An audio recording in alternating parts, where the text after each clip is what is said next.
Good morning, everybody. I propose to start. We're a bit late, so I will try to catch up a bit now. So welcome to all of you. From my side, I would like to wish you welcome all to the 2022 edition of the Covenant of Majors Investment Forum. I would also like to welcome the participants that are following us online. So good morning to all of you. I'm Dirk Beckers. I'm the director of the CINEA agency, the Climate Infrastructure and Environmental Agency, which is organizing this event together with the Commission's Directorates for Klima and the GNR, and of course in cooperation as well with the EU Covenant of Mayors for Climate and Energy. Now a few words maybe on the agencies that we're managing a budget of the period 21-27 of more than 58 billion euros for the Commission. And this on 7 programs. We have the LIFE program, which I guess quite some of you know. We have the Rise in Europe program, the parts on transport, energy and climate. The Innovation Fund. We have what we were managing already before, the Connecting Europe facility of the transport and energy parts of it, which is budget-wise our biggest program. We have the European Maritime Fisheries and Aquacultural Fund, the Renewable Energy Financing Mechanism, and then the Just Transition Mechanism. So all of these related to the Green Deal, and so they're all been concentrated in the agency. Now the event today is a flagship of our clean energy market uptake activities, which are today hosted under the LIFE program on clean energy transition. It continues to support the uptake of energy efficiency and renewable energy solutions, which were in the past funded under the Horizon 2020 Energy Efficiency Program. Now, the first LIFE Clean Energy Transition Call for Proposals of 21 was successfully concluded earlier this year, and we had almost 70 new projects that have started already or that will start soon. And the second call is closing in November on the 16th. And of course, I would encourage all of you to come with good ideas so that we can, I would say, give us a difficult choice in selecting the best proposals. That's what I always like. So, needless to say, of course, that we're all pleased to be back again physically, that we can meet again instead of these screens, Teams or Skype or whatever. So it's quite important to meet here. Now, the timing of today's event could not be any better, as you know, because of the energy crisis, which has led to a near cut down of energy supply from Russia and the spike of energy prices that are felt by customers, of course, all around Europe. We need to take measures to decrease our dependency and go more to the supply of renewable energies. CINEA, which is our agency, through the realization of the programs and projects that implement the energy and climate priorities, have, of course, an important role to play as well in this general mitigating of the effects of the energy and the climate crisis. Our wide portfolio projects enable the acceleration of energy efficient measures and promote the use of renewable technologies across all sectors of the economy. Our projects also promote the diversification of energy supply, while in the climate area, our projects contribute to climate mitigation and climate adaptation. Now, my colleagues, Clara de la Torre and Matthew Baldwin, respectively from the DG Klima and DG GNR, will take the floor after me, and then they will explain a bit more in detail how the EU responds to the challenges that I mentioned before. Now, turning policy into action fast and at the scale is of utmost importance, and it's the local and regional levels across Europe which make this happen. So it are your projects and your hard work that are contributing to a more sustainable and more decarbonized Europe. And of course, from our side, we are really pleased to help you as well in realizing these projects. Now, many of you work in cities and regions, and you will soon hear from our distinguished speaker, the mayor of the city of Gabrovo in Bulgaria, Mrs. Tanya Hristova, some nice examples of how a city can participate and get involved into initiatives that support the clean energy transition. Now, an equally important aspect for accelerating the clean energy transition and for fighting against climate change is the mobilization of investments, both public and private. Now, in this context, we will listen to a video message from the Vice President of the European Investment Bank, Mr. Östros, who unfortunately couldn't join us physically, but he left us a message. And he will explain how the EIB supports the cities and regions in realizing their clean energy transition goals. Now, as I mentioned before, the backbone of the Covenant of Majors Investment Forum energy efficient marketplace are successful projects and initiatives which have a strong showcase character. Today will completely be dedicated to showcasing innovative solutions from across Europe to boost large-scale investments and financing for sustainable energy and climate adaptation. If we want to have a climate-neutral Europe in 2050, we definitely need to accelerate the investments into sustainable energy and climate adaptation, and cities and regions have a major role to play in this respect. This event contributes to assisting cities and regions in advancing their clean energy plans and identifying the most suitable funding instruments to mobilize the required investments in order to implement these ambitions. It will also help them to identify good examples that can be replicated to other cases. Now, today you will learn from practitioners, sharing their successful solutions to you. In addition to quite some time that you will have in the breaks for networking, we of course offer as well networking facility in the events webpage for our online audience. So I invite you to take advantage of it and exchange with like-minded participants. Now, for more information on the important initiatives, our participants here on site can visit the institutional stands that you can find in the welcome area during the breaks. So I would say so far my short introduction. I hope I was not too long. And so I would now just quickly like to turn to our presenters and ask them on the floor. So we have, as I mentioned before, Mrs. Clara de la Torre, who's Acting Director General in DG Clima. Then we have next to her, Mr. Matthew Baldwin, who's Deputy Director General in the DG NR. And then we have Mrs. Tanya Hristova, who's Mayor of Gabrovo in Bulgaria, but she's as well Covenant of Majors Ambassador and Chair of the Bulgarian Delegation at the European Committee of the Regions. And then, as I mentioned before, we will have the video of Mr. Thomas Östros, Vice President of the European Investment Bank. So let me first ask maybe Clara on the floor, Clara de la Torre. She will update us on the latest policy developments in the climate agenda relevant for the local level. Clara, the floor is yours.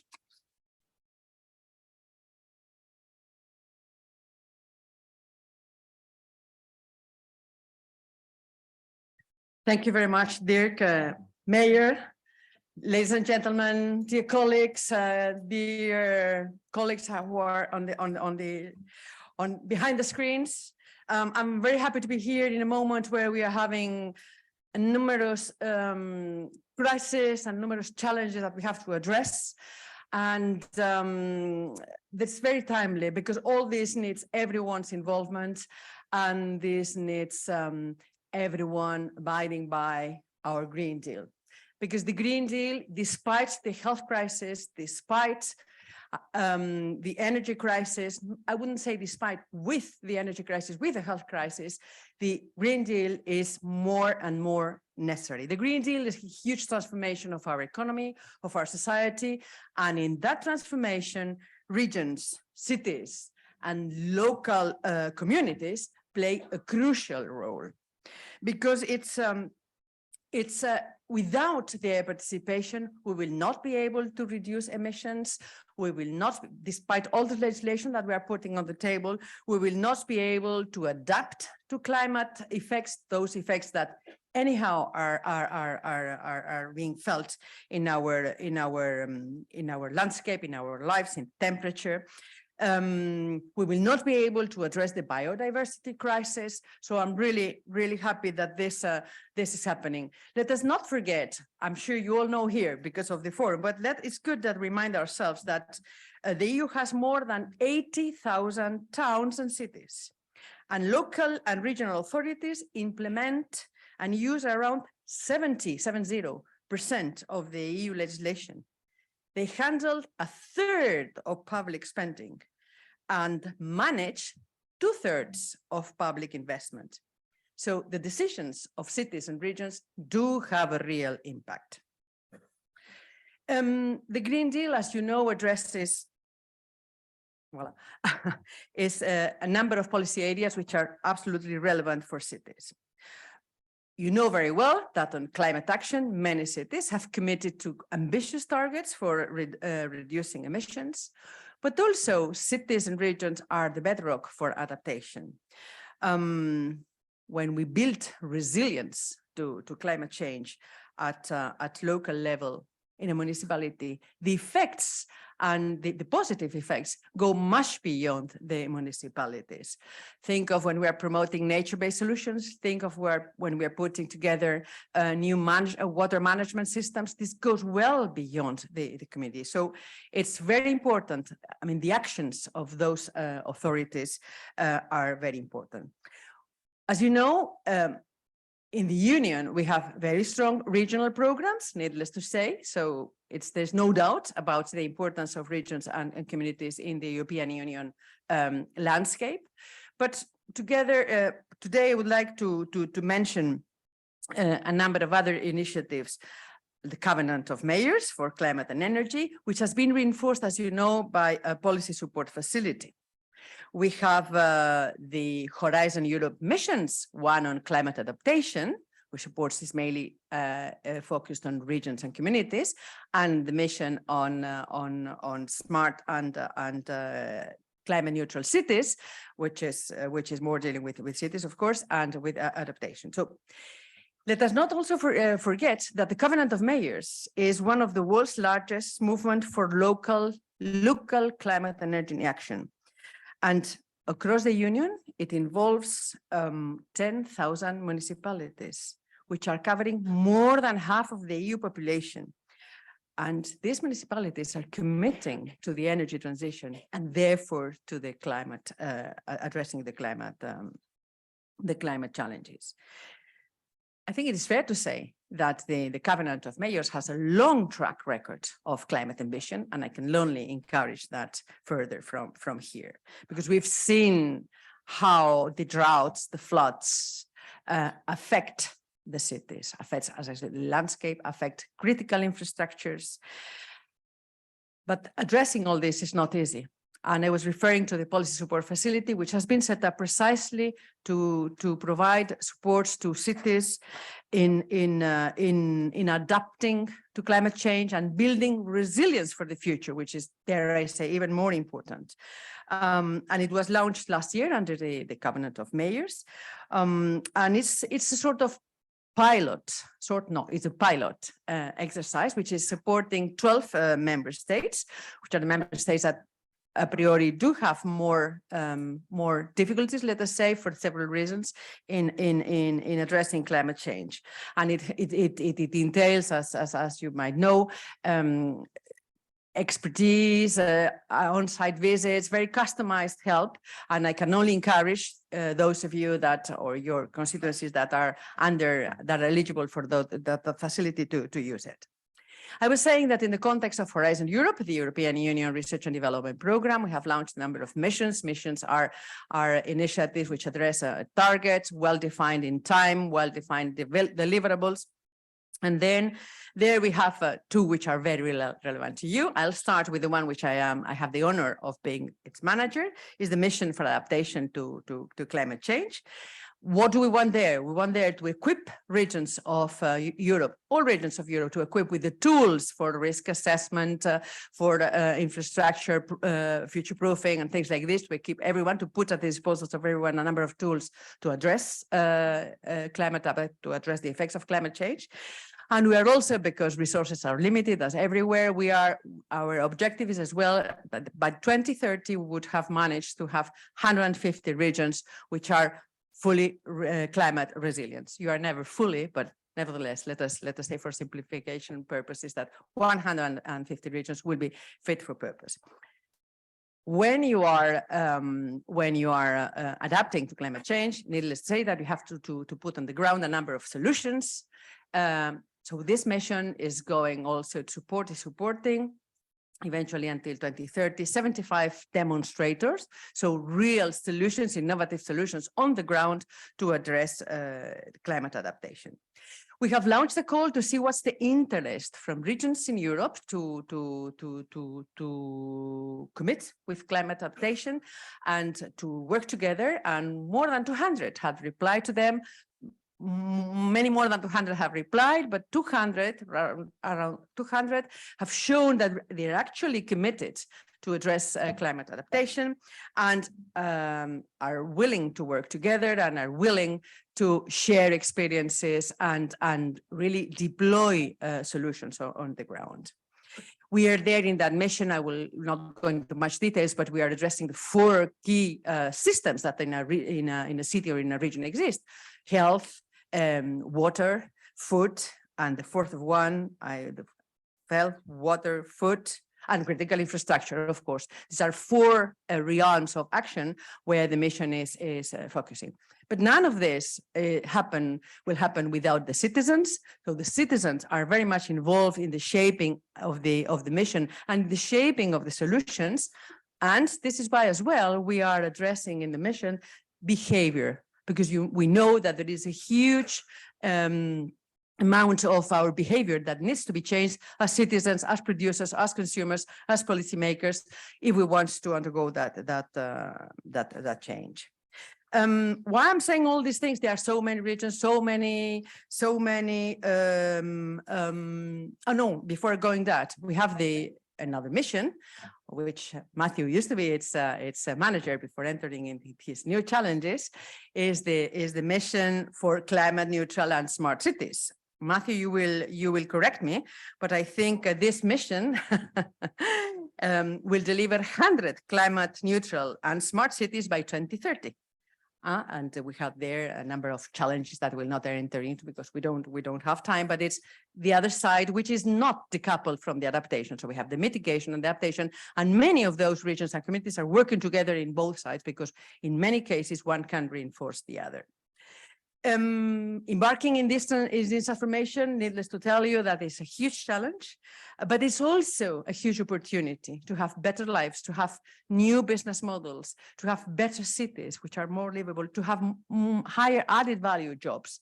And these missions are trying to contribute to that. But this needs money. I'm very happy that the European Investment Bank is joining today because this needs a huge amount of investment. From the union side, you know that it is compulsory that at least 30%, so nearly a third of the budget for the current budgeting period from the 2021 to 2027 has to be devoted to climate-friendly expenditure. You know that we have the resilience and recovery facility and plans, which there, I think, if I remember well, is 37% of the amount has to be devoted to climate. So, but public money is never enough, and it's we need to match it with private money because it's not enough, and also because, as I was saying, these are also opportunities for new business. So a call here to mobilize and to make. I hear sometimes saying, "Oh, these sort of projects are not bankable." Yes, there are some that are bankable, others are not, but we have to make sure that they become bankable because we need these solutions.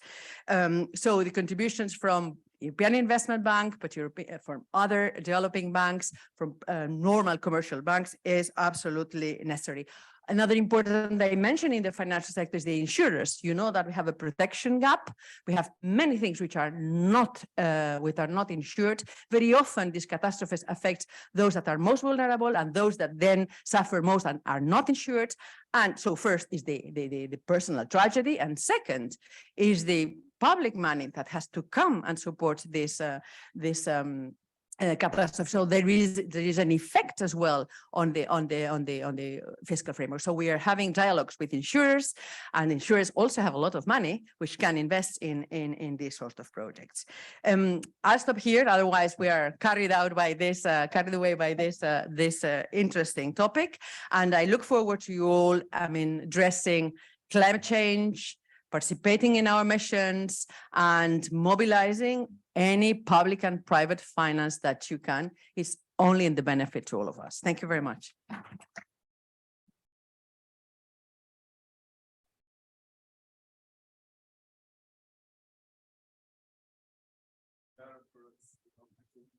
Talk loud enough. So many thanks for the update on, I would say, on the climate agenda, and for insisting, I think, on the role that the cities and the citizens themselves have to play in reaching the climate goals. So many thanks for that, and of course you can count as well on CINEA to help you with the project. So over now to, thank you, and over to Matthew Baldwin. Matthew, please. Thank you. Thank you very much, Dirk. Thank you, Clara, Madam Mayor. Thanks for being an ambassador for the cities in all of this. Good morning, colleagues. It's wonderful to be back talking about cities in these extraordinary times in which we live. I want to just start by taking a big step back about what we're trying to confront here, particularly on energy. And it's so deeply relevant for each of you in the cities, in the finance community. First of all, we face an energy security challenge of a dimension we haven't seen for generations. Simple question, can we get the energy we need to fuel our homes and our businesses? It's secondly, an affordability question. Incredible high and volatile prices. Can our citizens afford it? And of course, those issues are deeply linked. And the third minor challenge that we face is the ongoing crisis of climate change. The whole sustainability question. This triptych of issues are what confronts us. And what I want to keep as the sort of the overwhelming filter for this is at the end, always, politics is local. So what we're trying to do, what you're trying to do in cities to help manage this crisis means that you're on the front line. It's the front line where the mum of the disabled child wants to be able to take her child to school. And can she afford the petrol for her car? Can we find alternative ways to help her get there? The family which is struggling to make ends meet, they know that if they refurbish their apartment, they will save incredible thousands and thousands of euros, but it's not a good time. They got exams in the family, there's problems. We'll postpone it. How do we as cities help them find the ways to bring those projects to life, bring them to urgency now? And sometimes when we work in the Commission, we are, we're looking across from an eagle-eye view, and we're not thinking about those individual decisions in individual cities, which can make all the difference, not only to their lives, but to the lives of cities and to the lives of our society in general. So no pressure on all of us to try to tackle these things. Clara has been super eloquent about the European Green Deal and how important it is. I won't repeat the things you know that we're trying to achieve through the Renewable Energy Directive, fighting that through the Council and the Parliament now, Energy Efficiency Directive, every bit of importance, the Energy Performance of Buildings Directives. All of these things driving us towards the climate goals that we need. But again, if we want to do the transformation, and I use that word advisedly, in our cities, in our communities, in our regions, across the European Union and beyond, implementation has to go local. I mean, Clara and her amazing team at Klima are fighting every year at the COP to get these better targets met and observed. But who's going to implement them? And in Glasgow and the COP there, it was the cities that were providing the energy behind that implementation. They're the ones who are ready to go furthest and fastest. The Covenant of Mayors has played an incredible role in bringing cities together to do this. And as you mentioned, Clara, one of the most enjoyable jobs I've ever had was running the Climate Neutral and Smart Cities mission, where we got 112 cities signed up to these goals from across the EU and beyond. And these initiatives, such as the Covenant of the Mayors, such as our mission, can start to begin a difference. So the question arises, can Europe keep its Green Deal ambitions faced with this unprecedented crisis driven by Putin's insane and absurd military assault on Ukraine? Or do we need to do a tactical retreat? My answer is, not only can we do this, must we do this, but the crisis provides actually a basis for accelerating our work towards the European Green Deal. So again, thinking through briefly in one or two of the specifics that you know about, all of the issues around solar pumps, all the issues around solar panels, heat pumps, as part of the ongoing program of building renovations and insulation that we need. The modernization of the incredible district heating networks across cities, more efficient public transport and energy communities. Again, think of real world examples. If we can reduce the private use of what they used to call classic carbon fueled cars in our cities, we can reduce the incredible overhang of external costs we impose on our citizens locally, not just the climate emissions, but the air quality, the congestion, the cost of road deaths, up to €1 trillion a year in in Europe are driven by these external costs. If we can connect things up, we can find alternatives to things like the private car. If we can help people insulate their houses, we can absolutely make a rapid difference. And of course, we know that citizens aren't sitting by. They are keen to implement clean energy solutions, both to contribute to the overall efforts, but also to reduce their eye-watering energy bills. So of course, it goes in the same direction. And that's why we brought these things together in the program we call Repower EU, which tries to address this triptych, this triangle of difficult issues. As Clara has mentioned, it all sounds great, but how are we going to pay for it? And that's where this conference comes in. We've got to start, again, bringing this down to the hard, cold reality of cash. We know about the enormous costs involved, 3,000 billion euros if we're going to address the 2030 energy and climate targets. Take that down to the perspective of a city. If a city of an average population size of 100,000 wants to be climate neutral by 2030, and yes, you do want to be, you want to get there, we can talk about 1 billion euros per city. Now, that money doesn't exist in your budgets. By the way, it doesn't exist in EU budgets, national budgets, regional budgets. We think only around 15% of the total cost of what's needed in cities is going to be generated by local budgets. So where's the money going to come from? I mean, we're going to do everything we can to contribute at the EU level. Repower EU brings an additional 200 billions to the table on top of what we'd already put forward under the Fit for 55 proposals. I won't go through all the issues which you know about under the Recovery and Resilience Facility, under the Cohesion Policy Funds, under the LIFE sub-program on the clean energy transition, and last but not least, the EU City Facility, and the Eleanor Facility, and we'll hear about that, I'm sure, from the EIB, which on behalf of the Commission does so much to support with technical assistance. All of these projects are great, but you should see them as pump priming, starting to drive that local investment before. We know, again, from the discussions at the COP and elsewhere, just how much private capital is looking to land on genuine climate neutral projects. But we also know about the complexity. I'm sure there are mortgage experts here in terms of buildings renovations. There are at least 15, 20, 30 different types of instruments available. So how do we bring those to the knowledge of citizens, of local authorities to help do that? We need innovative financing practice, energy performance contracting, on-tax, on-bill financing schemes.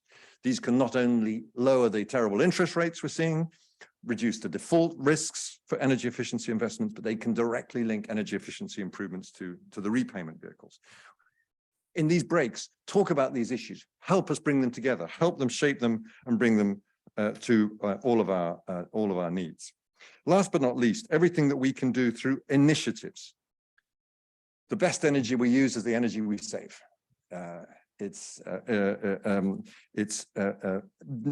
true forever, but it's never been more true than now. In our repower plans, we propose to up the energy efficiency rate from 9 to 13%. It sounds a small amount, but it's actually very, very difficult to do that. We've increased the renewable thing, by the way, also from 40 to 45%. But as we said in the EU Save Energy communication, we can do things again locally, which is why we hugely welcome, and you mentioned it, Clara, the behavioral steps which we can encourage through things like the Cities Energy Saving Sprint campaign launched by the Covenant of Mayors, which provides a wonderful toolkit with inspiring examples from cities across the EU to illustrate what can be done, raising awareness of our citizens on emergency measures they can take. We're looking to extend that campaign until early 2023 to enable us to collect not just better examples, but distill them and share them across Europe, bringing together more tangible and useful examples, more inspiration to have citizens and cities fully engaged. Again, the Covenant is an indispensable partner for us in these endeavors, and we are extremely grateful to everyone who's been involved with this for so long. Let me stop there. There are so many things we have to tackle together. We have to make sure that the transition is not just thoroughgoing and rapid, but we have to make sure it's just and seen to be fair. As Franz Timmermans liked to say, if we don't have a just transition, there just won't be a transition. We won't be able to bring people together with us. We've got to make sure, particularly in this crisis time, that we protect the most vulnerable.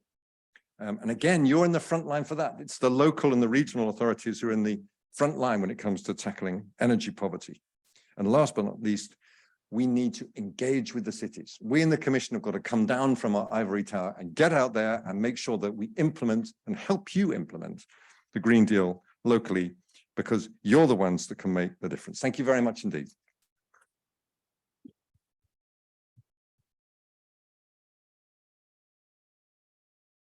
Okay, now it works. Well, Matthew, thanks a lot for your inspiring words as well, and for an update on the role, and I would say on insisting on the role that the cities and the regions are playing as well in the clean energy transition. So I think that's after the message from Clara and yours, I think it's clear to all of you that there is a role, an important role for you to play. So many thanks for that, Matthew. And I would like to tell you as well, not to make you jealous, that I promised Clara that we're there to work on their project. Of course, indeed, January, you can as well count on us to help you there. Okay, now I would like to pass the floor to Mrs. Tanya Hristova, who is the mayor of Gabrovo, Bulgaria. So please. Thank you, Mr. Beckers. It's a great honor and big pleasure to be part of you today during this very important and flagship initiative, which is organized live also for the first time since our last one of the last challenges that we have to go through. And I'm really very honored to be one of the representatives of the local and regional authorities. As I was introduced, I'm a mayor of a Bulgarian municipality, which is trying to be very proactive in the field of energy efficiency policy. And also I'm privileged to be member of the Committee of the Regions and also part of the board of the Covenant of Mayors. Recently, I was appointed also a chair of the SEDEC Commission in the Committee of the Regions. And I'm mentioning this because Green Deal initiatives and involving citizens and working in partnership with different partner municipalities across Europe is very high on the top of our agenda. And we are very active in delivering opinions, which I believe are very helpful both for the decision makers and also for our citizens. And here I will mention one very important opinion. I hope you will all agree. It is about the missions produced by our colleague Marco Markova, who is really a very good energy motivator in different initiatives that we undertake across and in our countries. It is a big honor to participate in an event which pays attention to some issue which is very important, especially when we have to immediately address the crisis with energy, the economic and geopolitical crisis as well, which are overwhelming the whole Europe. And it is to discuss today within this very important event, how to design, how to innovate in a smart and sustainable way, the financial instruments that will support and will help our energy policies to reach our citizens. And I personally will be really very happy to see if we on the European Union level and as national governments are approaching this investment process in a smart, systemic, and I will say holistic way. In this way, providing interconnectedness between both the policies and technologies, and also to take into consideration the resilience aspect. In this way, finding the balance between the short-term returns and long-lasting impacts on the energy system. And very importantly for our immediate job on the ground, we have to ensure that there is a balanced regional development and implementation of cohesion as the key policy of the European community, and also providing for inclusivity and leaving no person and no place behind. Something more, I believe, and I'm very happy that it was repeated many times by the distinguished speaker before me, that our policies must be really very close to our citizens. And here I would like to emphasize something which is for me very important as well. We have to help the progress which is directed towards humanity and towards human centricity, of which the sustainability in all its dimension, and here I will say the ecological, economical, social, aesthetic, and cultural, is the driver of that change, of that transition that could be instrumental to reach the ambitious target of EU climate and energy policies. Dear colleagues, we are just living, and we are still living on the back of the European Week of Cities and Regions, where we have the excellent opportunity, together with my colleagues from the Covenant Board, to convey a very strong messages to the key EU-level decision makers, precisely on the very crucial and important role of the local and regional authorities in order to deliver fast and efficient, but at the same time, just and inclusive energy transition policies.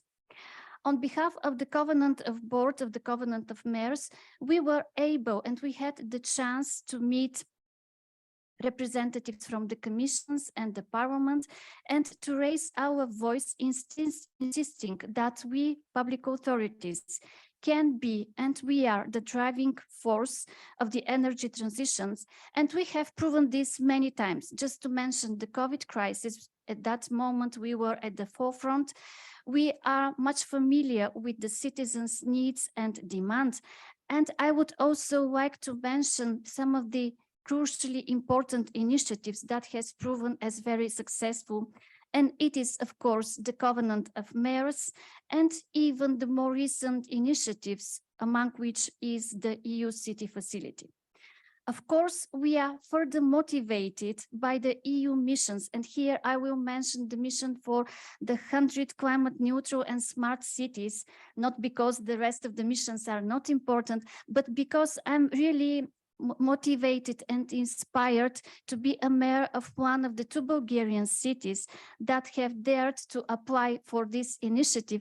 And I hope that we will be really one of the cities that will be climate neutral by 2030. We are already, thank you. We are already cooperating with our peers in order to make the benchmarking and benchwarning process between the demonstration cities and regions. But moreover, we are trying to experiment, to pilot and to innovate, and we very much rely on the different instruments and programs in order to design projects, instruments, and tools that are directly adapted to the needs and opportunities for our citizens, because we are here not for our own development. We are here to help our citizens and make our places more happier, more livable, and where the economic and social perspective is really open. That is why I believe in events like this, especially this one, has proven as a trademark for the demonstration of the best practice approaches and also for individual instruments across Europe. And it is very important, both and beneficial for all of us, both as trendsetters and also as replicators of the innovative investment models and as supporters of the European researchers and innovators.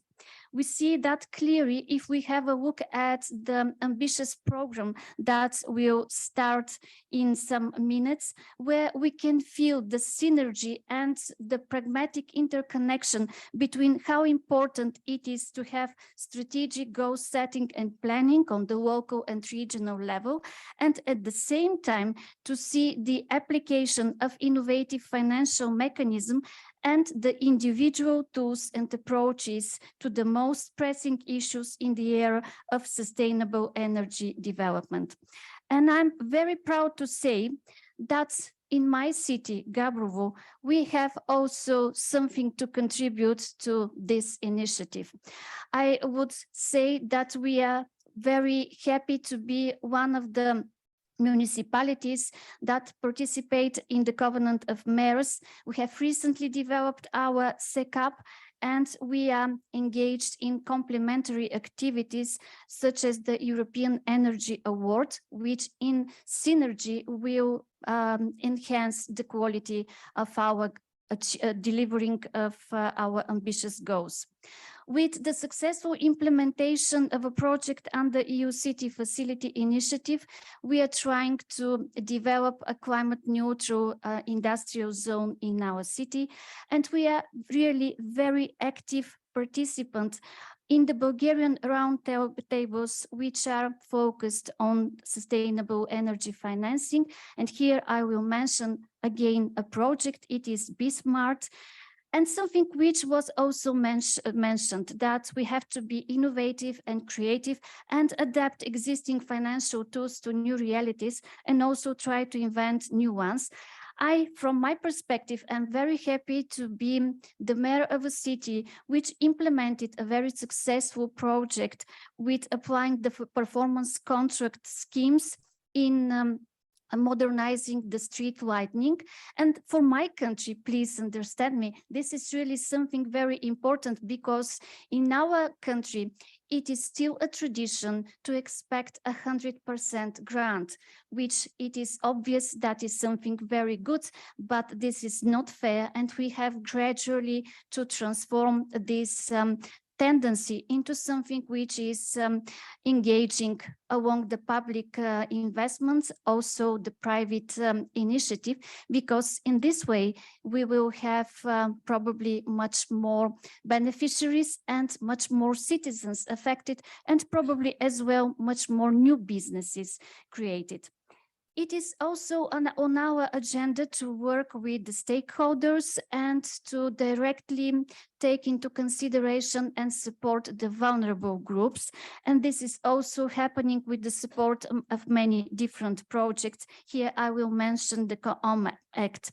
We are very active in finding support for developing our newly established one-stop shop, which will support our citizens, our partners, and hope that this will be instrumental for undergoing the energy transition and overcoming the challenges that are currently in front of all of us with the rising prices of energy.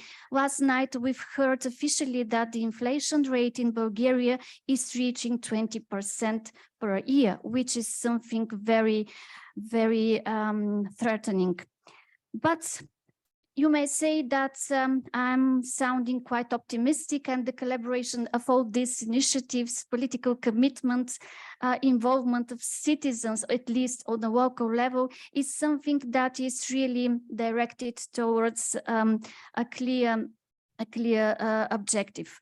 But I have to say, and it was also mentioned by the previous speakers, that we have to be innovative, to work together and to design those instruments, those projects that will provide us for long-term investments in our energy security and our energy independence. And here, the local and regional authorities should also be considered true partner, because unfortunately, I will give once again, not a positive message and example from Bulgaria, but due to the many political crises along with the economic, energy and geopolitical, we are suffering from a political crisis, which results in change of governments every 6 months. And for some reasons, this affects especially the implementation of projects which are related to energy transition. Therefore, not only from Bulgaria, but also from many other countries. And here the example of my colleague, the mayor of Warsaw, is pronounced that we have to make so that the European institutions consider providing direct financing to energy transition programs to local and regional authorities, so that the citizens are not becoming victims or jeopardized for the sake of national problems. So there is another challenge which we have to address together. And this is also something in which the missions and the new instruments is very instrumental to provide. We have to transform together not only our governance models, but also our ways of considering our collaboration and probably partnership with different organizations and our work with citizens. And this means that on this transformative journey, we have to develop a new system of multi-level governance that will combine what the European missions proclaim with our regional and local development strategies. We have to integrate our smart specialization strategies, our COVID recovery measures, and also to take into this initiative the innovation funding, which are coming through the structural and cohesion funds, which means that one of the biggest challenge is how this synergy to be really translated into concrete steps that will be within the opportunity of local authorities to be delivered in concrete projects. And of course, what is more important, it is better to engage our citizens and our businesses at the beginning of each and every transformative process, because what we suffer frequently is that we are imposed resolutions, and this is not so good because it deteriorates the quality of the delivery and of the implementation. Therefore, I really hope that we will transform our perspective and co-create and co-designs together with our citizens, our businesses, our governments, with the European Union for the betterness of our society.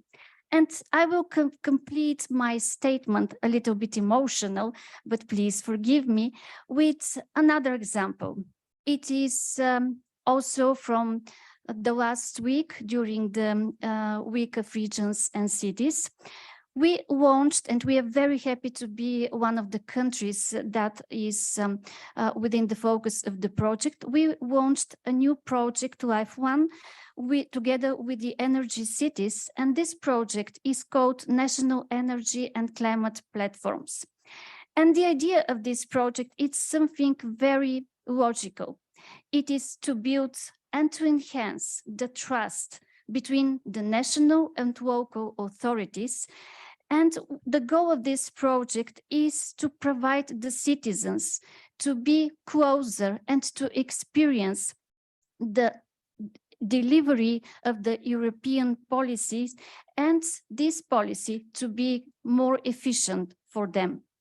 I'm sure that when we work together, when we take into considerations the demand of our citizens, which means that we have to take into consideration the place-based approach, when we have flexible and appropriate financial instruments, and when we manage to communicate that behind the climate neutral policy and the Green Deals, there are positive messages that communicate better health, better social and better economic environment where our citizens, businesses, our vulnerable people can live together and improve their quality, then I believe we will be successful. I'm sure that today's initiative will be very successful because it deals with the pragmatic aspect. It will provide us with new instruments, with new knowledge, and with new inspiration to continue in our journey towards achieving the climate neutrality goals. And I believe that the clear And the only important message that today will be reiterate is that local and regional authorities are very important in this journey. And this ambitious initiative will not happen without them, because citizens are in the center of our endeavors. Thank you for your attention, and thank you for inviting me.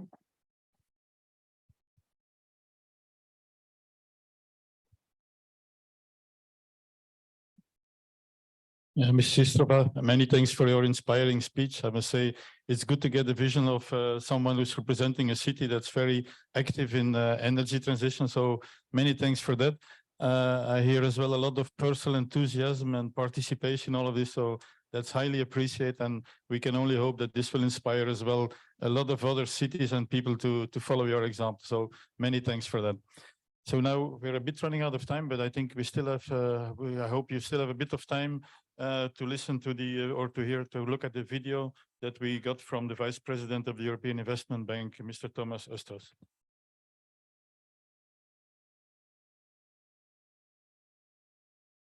It's a great pleasure to be part of today's Covenant of Mayors event, which is bringing together participants from cities, industry, and financial institutions right across the European Union. As the EU Climate Bank, the EIB stands ready to support the clean energy transition and the projects needed to go there. Our Climate Bank roadmap clearly demonstrates our aim to support €1 trillion of climate action and environmental sustainability investments by 2030, and to raise our annual investment in climate action and environmental sustainability to at least 50% of our portfolio by 2025. In addition, the bank is committed to supporting the transformation of energy systems to meet the objectives of the Paris Agreement, which will require significant investment over the coming decades. In fact, since the start of 2021, the EIB is the first multilateral development bank to align all new operations with the Paris Climate Agreement. The EIB understands the need to not only finance projects, but to also provide the support necessary to prepare them. Through our advisory initiatives, we give practical support on the ground to develop bankable and sustainable projects. One of the EIB's main technical assistance facilities is ELENA. It was launched 13 years ago by the EIB and the European Commission. ELENA will continue under the current multi-annual financing framework under the umbrella of InvestEU.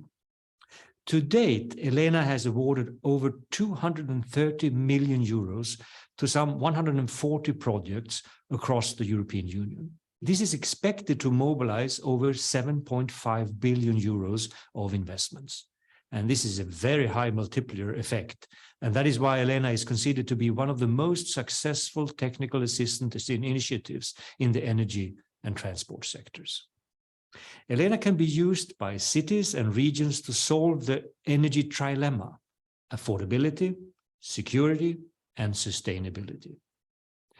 Later today, you will hear directly from the InDheat project in North Denmark, where ELENA's support helped speeding up the processes and ensured that the district heating plants were supported in selecting the best renewable energy solutions for their investments. This is just one example of the type of support that we from EIB side provide under ELENA. There are around 75 other projects also ongoing. These include cities and regions that are, for example, increasing their stock of electric transport, that are retrofitting their buildings and upgrading their public lighting portfolios. ELENA has an important role as a catalyst, creating the enabling conditions in which more investment flows to projects. Simply said, to make projects happen. Let me also mention that ELENA is just one of the project's preparation advisory mandates run by the EIB. We also have Jaspers and Target as well as the European Investment Advisory Hub. Through these advisory mandates, we provide support at every stage of the project cycle and strive to make a difference to local communities by contributing to the fight against climate change. To unlock green investments at scale, we need to mobilize private finance, which will only happen with the right policy, regulatory and market framework, and of course, bankable projects. Supporting such projects are key not only to meet the European climate targets and support the European Green Deal, but also because investing in energy efficiency, renewable energy, and sustainable transport is smart economics, with lower costs compared to alternatives for your budgets and for the society as a whole. Let me say that EIB support for energy efficiency has increased substantially in recent years. In the last 3 years, the EIB has signed an average of €5 billion annually for energy efficiency projects. The share of energy efficiency within our overall lending to the energy sector has also increased steadily, from less than 10% in 2010 to above 50% in 2020. Given the current situation, Russia's brutal invasion of Ukraine and the energy crisis we are now facing, we must put energy efficiency at the top of our agendas. It is the key priority, together with developing alternatives to reduce our use of fossil fuels and dependence on Russian gas. Let me conclude by saying that together, this all ties in with the bank's energy efficiency first principle and the focus of our energy lending policy to support energy efficiency in the EU regions and beyond. With these words, I wish you a very successful day. And please remember, we at the EIB are open for business and ready to support your green investment. Do not hesitate to reach out to us. Thank you very much.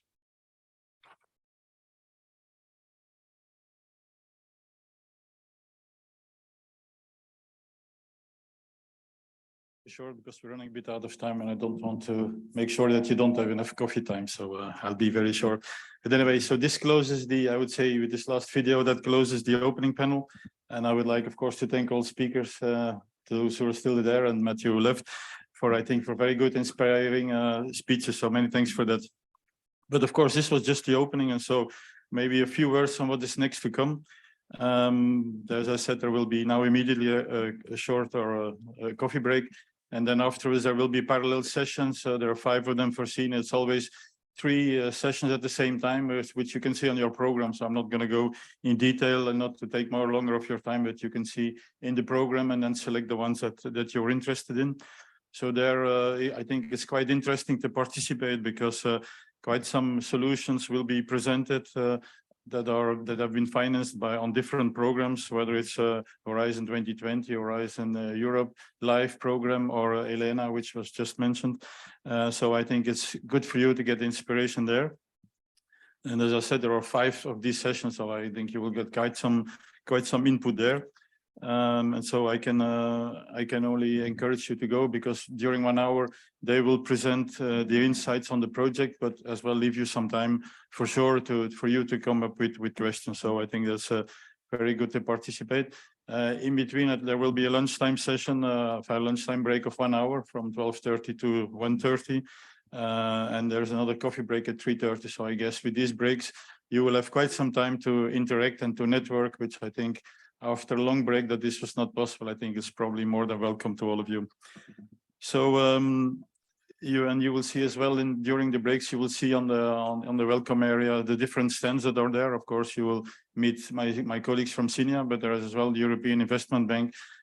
There is the Committee of the Regions, Covenant of Measures. So there are different stands, which I would appreciate as well if you could pass by to have a look there. So then the idea is to stop around 5 o'clock. Where there will be a closing session where you will see Mr. Van Steen, who is Principal Advisor of the Deputy Director General of DGNR. We have Mrs. Pichemisheveva, sorry for the pronunciation of the name, who is co-lead of the Covenant of Measures Office Europe. And then we have Christian Strasser, who is head of unit in our agency and head of the Life Energy and Climate Unit. And they will together give you some closing remarks to end today. But of course, even afterwards, if you want, you can still have some networking discussions with your colleagues. So with this, I think I would like to end the opening session. And I hope you will all enjoy a very nice conference rest of the day. Enjoy it and all the best. Thank you.